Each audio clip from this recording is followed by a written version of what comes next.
आम्ही हिशोबाला पक्के. मंत्री जयकुमार गोरेंनी मित्रपक्षातील सहकाऱ्यांना लगावला टोला. सातारा सांगली विधान परिषद मतदारसंघात आम्ही मिळवलेला विजय हा मोठा विजय आहे. 301 मतांनी धैर्यशील कदम विजयी झाले आहेत. आम्ही महायुती म्हणून निवडणुकीला सामोरे गेलो होतो, तरी पण कोणी मते दिली, कोणी नाही दिली याचा आम्ही नक्की हिशोब करू. आम्ही हिशोबाला पक्के आहोत, असा टोला ग्रामविकास मंत्री जयकुमार गोरे यांनी नाव न घेता मित्रपक्षातील काही सहकाऱ्यांना लगावला.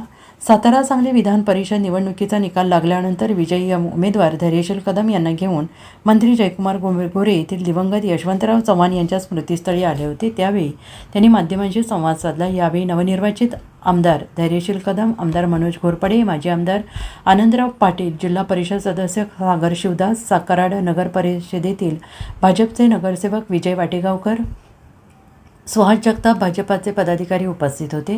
विधान परिषद निवडणुकीतील यश हे आम्ही सगळ्यांनी मिळून मिळवलेलं आहे, असं सांगत मंत्री जयकुमार गोरे यांनी खासदार उदयनराजे भोसले, मंत्री शिवेंद्रराजे भोसले आणि भाजपच्या आमदारांची नावे घेतली. पण त्यावेळेस त्यांनी पालकमंत्री शंभूराज देसाई आणि मंत्री मकरंद पाटील यांचे नाव घेणे आवर्जून टाळले, हे अनेकांच्या लक्षात आले. किती पडायला पाहिजे होती, मतं कोणी दिली नाहीत, काय घडलं या संदर्भात नक्की आम्ही हिशोब करू आणि हिशोबात आम्ही पक्के आहोत, काळजी करू नका.